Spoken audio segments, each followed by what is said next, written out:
South India shopping mall లో blockbuster Ashadam #1 kilo sale.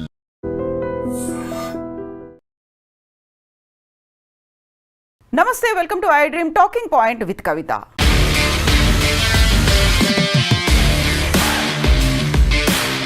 హడావిడి కాలం, మారుతున్నటువంటి ట్రెండ్ అండ్ సమయం చాలా చాలా తక్కువగా దొరుకుతుంది మన ఇంట్లో మనం వండుకొని తినడానికి. గతంలో అయితే రెడీ టు ఈట్ అనేది కాన్సెప్ట్ చాలా ఎక్కువ ఉండేది. ఇప్పుడు చెప్తున్నటువంటి లెక్కల ప్రకారం అయితే రెడీ టు కుక్ అనేటువంటి కాన్సెప్ట్ చాలా పెరిగింది. రెడీ టు ఈట్ కంటే రెడీ టు కుక్ ప్రోడక్ట్స్కే విక్రయాలు ఎక్కువ అవుతున్నాయి, మోస్ట్ డిమాండ్ ఉందనేది. ఇప్పుడు మనం చూడబోతున్నటువంటి ఒక ప్రోడక్ట్ కూడా రెడీ టు కుక్ ప్రోడక్ట్ అనేది. అందులో ప్రధానంగా హైదరాబాద్కి సంబంధించి పోలీసులు బర్స్ట్ చేసినటువంటి ఫేక్ అడల్టరేటెడ్ ఒక ఫుడ్ ఐటమ్ గురించి మనం చూడబోతున్నాము. ఇక్కడ యాక్చువల్గా చూస్తే ఈ డబ్బాల్లో ప్యాక్డ్ బాక్సుల్లో కనిపించినటువంటి ఫుడ్ ఐటమ్ ఏంటనుకుంటున్నారు? రెగ్యులర్గా మనం సౌత్ ఇండియాలో కావచ్చు, మన తెలుగు వంటల్లో వాడేటువంటి ఒక వంటకం అనేది, వంటకంలో కీలకంగా ఉండేటువంటి ఒక పదార్థానికి సంబంధించి బాక్సుల్ని మనం చూస్తున్నాం. యాక్చువల్గా వీటిని పోలీసులు రైడ్ చేశారు, అరెస్ట్ చేశారు. ఆల్మోస్ట్ 870 కేజీల అడల్టరేటెడ్ అల్లం వెల్లుల్లి ముద్దని పోలీసులు పట్టుకున్నారు. హైదరాబాద్ సిటీ పోలీస్కి సంబంధించి ట్వీట్ చేసింది. యాక్చువల్గా జూలై 4న హైదరాబాద్లో 870 కిలోల అల్లం వెల్లుల్లి ముద్ద తయారీదారుల దగ్గర నుంచి పట్టుకున్నారు, సీజ్ చేశారు. On credible information task force south east zone and Bandlaguda PS raided FK food products at Patel Nagar seizing 870 kgs of adulterated paste. అందులో 4 కేజెస్ టైటానియం డయాక్సైడ్ ఉంది, 16 కేజీల మోనోసిట్రేట్ ఉంది అండ్ 4 కేజెస్ టర్మరిక్ పౌడర్ ఉంది. ఇవంతా కలుపుకుంటే 1.4 lakhs అనేది వర్త్ అవుతుంది. ఒక అక్యూజ్ని పట్టుకున్నారు, మహమ్మద్ ఫైజల్ అనేది. So harmful chemicals and food production అనేది జరుగుతుంది. Violation of food safety standards authority of India, అందుకని ఆయన్ని అరెస్ట్ చేశారు. పబ్లిక్ హెల్త్కి అది డేంజర్ కాబట్టి. యాక్చువల్గా 870 కేజెస్ ఇక్కడ జింజర్ గార్లిక్ పేస్ట్ని పట్టుకోవడం అనేది ఇదే మొదటిసారి కాదు. దీనికి సంబంధించి గతంలో కూడా ఇలాంటి రైడ్స్ అనేవి జరిగాయి ఓల్డ్ సిటీలోనే. ఇది కూడా మనం వీడియో చూడబోతున్నాము. ఇది ఆల్మోస్ట్ 3500 కేజీల అడల్టరేటెడ్ అల్లం వెల్లుల్లి పేస్ట్ని పట్టుకున్నారు. యాక్చువల్గా ఇందులో ఇంకా దీనికంటే మించి వింతైనటువంటి పదార్థాలని, ఒక గమ్ పౌడర్ను కూడా కలిపారు. ఎందుకంటే అది కలిసేలా ఒక మిశ్రమం లాగా ఉండడానికి. సో గమ్ పౌడర్ ఉంది, at the same time synthetic food colours ఉన్నాయి, సోడియం బెంజోయిట్ ఉంది అండ్ రాటెన్ గార్లిక్ పీల్స్ ఉన్నాయి. ఎండిపోయి కుళ్ళిపోయిన పరిస్థితిలో ఉన్నటువంటి అల్లం వెల్లుల్లిని కూడా ఇందులో యాడ్ చేసి పేస్ట్ లాగా తయారు చేశారు. 3500 కేజీలని. అండ్ కేవలం ఇది ఇక్కడ మాత్రమే జరుగుతోందా, హైదరాబాద్లో ఓల్డ్ సిటీలో మాత్రమే జరుగుతోందా అంటే కాదు. దానికి సంబంధించినటువంటి ఫొటోస్ మనం చూస్తున్నాము.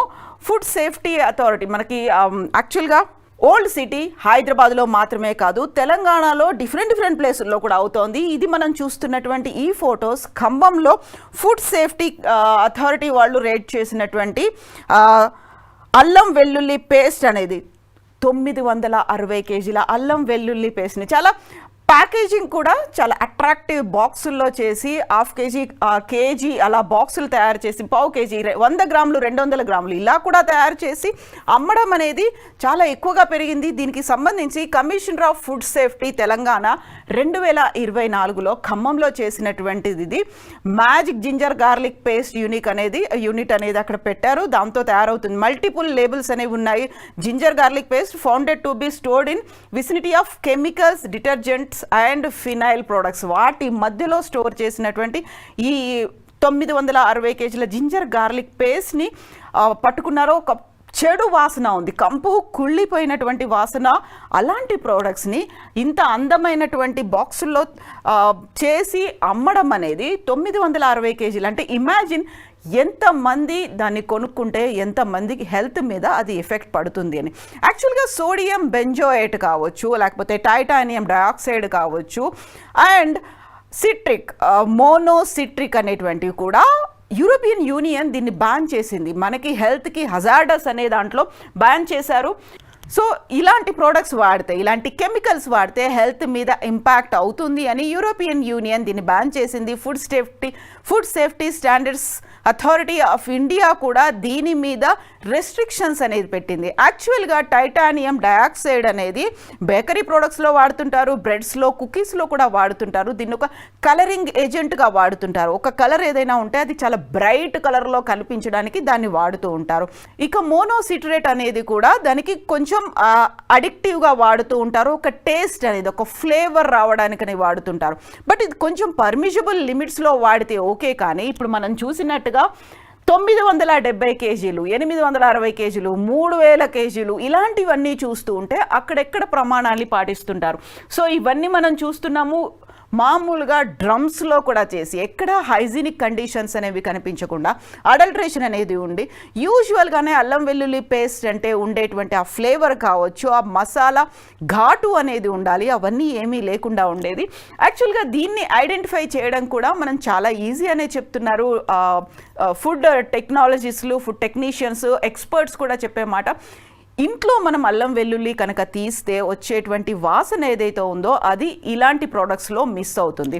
అండ్ దీంతో పాటుగా టెక్స్చర్ కూడా చాలా సాఫ్ట్గా మనం ఇంట్లో చేసుకుంటే ఉండేది ఇందులో థిక్గా ఉంటుంది, ఐదర్ వాటరీగా కూడా ఉంటుంది, అది జారిపోతున్నట్టుగా ఉండేటువంటి ఫీల్ అనేది కూడా ఉంటుంది. వీటన్నిటిని చూసి ఐడెంటిఫై చేయాలి. మోర్ ఓవర్ ఫౌల్ స్మెల్ అనేది, మురిగిపోయినట్టుగా ఉండేటువంటి కంపు వాసన. యాక్చువల్గా వీటిని ఎందుకని వాడుతున్నారు? మోనోసిట్రేట్ కావచ్చు, టైటానియం డయాక్సైడ్ కావచ్చు, సోడియం బెంజోయేట్ కావచ్చు, వీటిని వాడడం వల్ల వచ్చేటువంటి హెల్త్ ఎఫెక్ట్స్ ఏంటి?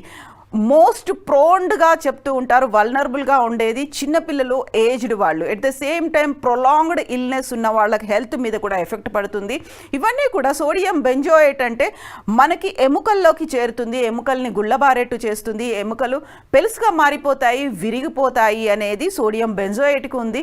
టైటానియం డయాక్సైడ్ అనేది కార్సినోజెనిక్గా మనకి డిఎన్ఏని మార్చేటువంటి ఎఫెక్ట్ అనేది, అంతలా తీవ్రమైనటువంటి ఎఫెక్ట్ టైటానియం బెంజోయేట్ చూపిస్తుంది. సో ఇప్పుడు మనం చూస్తున్నటువంటి ఈ ప్రోడక్ట్స్ అన్నీ కూడా కల్తీ ప్రొడక్ట్స్ మాత్రమే కాదు, మనకి హార్మ్ఫుల్గా కూడా ఎఫెక్ట్ ఉంటాయి.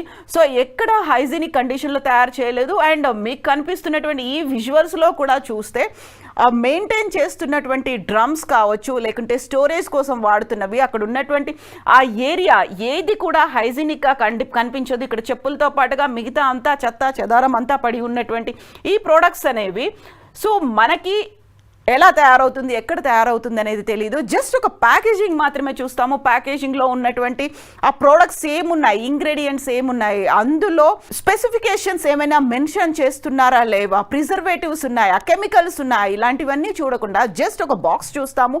ఎక్స్పైరీ డేట్ ఎలా ఉంది అనేది, మ్యానుఫ్యాక్చరింగ్ డేట్, ఎక్స్పైరీ డేట్ మాత్రమే చూసుకుంటున్నాం తప్ప దాంట్లో ఉన్నటువంటి ప్రోడక్ట్స్, ప్రిజర్వేటివ్స్, కెమికల్స్ వీటన్నిటిని మెన్షన్ చేయాల్సినటువంటి అవసరం ఉంటుంది. మోరోవర్ ఇవన్నీ మెన్షన్ చేయట్లేదు. ఎట్ ద సేమ్ టైం చాలా చీప్గా కూడా దొరుకుతున్నాయి. సూపర్ మార్కెట్లతో పాటుగా పక్కనే ఉన్నటువంటి కిరాణా షాపులు వీటన్నిటిలో కూడా చీప్గానే అవైలబుల్గా ఉండడంతో బ్రాండెడ్ ప్రోడక్ట్స్ వైపు వెళ్లకుండా మన లోకల్ మేడ్ ప్రోడక్ట్ కదా అని మనం తీసుకొని మోసపోతున్నాము. At the same time health మీద కూడా ఇంపాక్ట్ పడుతోంది. ఇప్పటికైతే రైడ్స్ అనేవి జరుగుతున్నాయి. ఫుడ్ సేఫ్టీ అథారిటీ వాళ్ళు రైడ్స్ చేస్తున్నారు, దానికి సంబంధించి తీసుకుంటున్నారు. ఇది commissioner of food safety and దీంతో పాటుగా అటు జిహెచ్ఎంసీ కావచ్చు, ఇటు పోలీస్ రైడ్స్ కూడా అనేవి జరుగుతున్నాయి. వాళ్ళు కూడా హైదరాబాద్ సిటీ పోలీస్ కూడా వెరీ రీసెంట్గా కూడా రైడ్స్ చేసి 870 కేజీలు అంటే చాలా తక్కువ అమౌంట్ కాదు కదా. కరెక్ట్గా ఇది మనం 2025లో చూసాము. 2024లో కూడా 3500 కేజీలని పట్టుకున్నారు. ప్రతి చోట ఇలాంటి అడల్ట్రేటెడ్ ఫుడ్ అనేది జరుగుతుంది. అందులోనూ పర్టికులర్గా అల్లం వెల్లుల్లి పేస్ట్, జింజర్ గార్లిక్ పేస్ట్ అది లేకుండా ఇల్లు గడవదు, ముద్ద దిగదు అనేటువంటి ఫ్యామిలీస్ ఉన్నాయి. సో ఇంట్లో మనం చేసుకోవడానికి కొద్దిగా కష్టం అవుతుంది, లేకుంటే టైం టేకింగ్ ప్రాసెస్ కాబట్టి రెడీ టు కుక్ ప్రోడక్ట్గా దీన్ని అవైలబుల్గా ఉంచుతున్నారు. సో జాగ్రత్త పడాల్సినటువంటి అవసరం అయితే ఉంది. బట్ ఇప్పుడు మనం మాట్లాడుకున్నటువంటి ఒక 3 ప్లేసుల్లో జరిగినటువంటి ఇష్యూస్ గురించి మాట్లాడుకున్నాం. బట్ ఓవరాల్గా ఇలాంటి విజిలెన్స్ అనేది ప్రతి చోట ఉందా, ప్రతి గ్రామంలోనూ లేకుంటే ప్రతి ఒక్క చిన్న కుటీర పరిశ్రమలాగా దీన్ని ఏర్పాటు చేస్తున్నప్పుడు సో ఫోకస్ పెట్టాల్సినటువంటి అవసరం అయితే ఉంది. ఒక పర్సన్ని అరెస్ట్ చేసుంటారేమో, but what about the other కుటీర పరిశ్రమలుగా సాగుతున్నటువంటి ఈ చిన్న చిన్న ఇండస్ట్రీస్ మీద ఫోకస్ పెట్టాల్సినటువంటి అవసరం అయితే ఉంది. ఇలాంటివి ఎన్ని వేల సంఖ్యలో ఉన్నాయో, మనం ప్రతిరోజు ఎలాంటి ప్రోడక్ట్ని కన్జ్యూమ్ చేస్తున్నామో మనంతటా మనం కూడా అవేర్ అవ్వాల్సినటువంటి అవసరం ఉంది. సో ఇలాంటి ప్రోడక్ట్స్ మీరు ఏమైనా కొన్నప్పుడు ఇంట్లోనే మనంతటా మనం కూడా టెస్ట్ చేసి చూసుకోవచ్చు. ఆ వాసన కావచ్చు, లేకుంటే ఆ టెక్స్చర్ కావచ్చు, కలర్ కావచ్చు ఎలా ఉంది అనేది. దీంతో పాటుగా మస్ట్ అండ్ షుడ్గా చేయాల్సింది కేవలం మ్యానుఫ్యాక్చరింగ్ ఎక్స్పైరీ డేట్ మాత్రమే కాదు, ప్యాకేజింగ్ మాత్రమే కాదు, దాంట్లో ఉన్నటువంటి ప్రోడక్ట్స్ ఎలా ఉన్నాయి, కెమికల్స్ ఏమైనా ఉన్నాయా, ప్రిజర్వేటివ్స్ ఏమైనా ఉన్నాయా, దీంతో పాటుగా కాంపోజిషన్స్ ఎలా ఉన్నాయి, వీటన్నిటిని చూసుకోవాల్సిన బాధ్యత కూడా మన మీదే ఉంది. నిజంగా ప్రస్తుతం ఉన్నటువంటి సమాజం దేనికి ప్రయారిటీ ఇస్తుంది? ఆర్థిక సంబంధాల చుట్టూ మాత్రమే తిరుగుతోంది. మళ్ళీ ఎన్నికలంగానే చాలా విరక్తి కలుగుతాం. మంచి అనిపిస్తుంది కదా, లేడీస్ కూడా ఛాలెంజింగ్ జాబ్స్ చేసినప్పుడు చాలా బాగుంటది. ట్రాఫిక్ అసిస్టెంట్స్ గా నియమించిన ట్రాన్స్జెండర్స్ అందరితో సాల్యూట్ చేయించుకుంటున్నారు. ఫుడ్ డెలివరీ ఇవ్వటానికి వెళ్ళినటువంటి డెలివరీ బాయ్ అనిల్ పై కళ్ళ ముందు పెళ్ళండి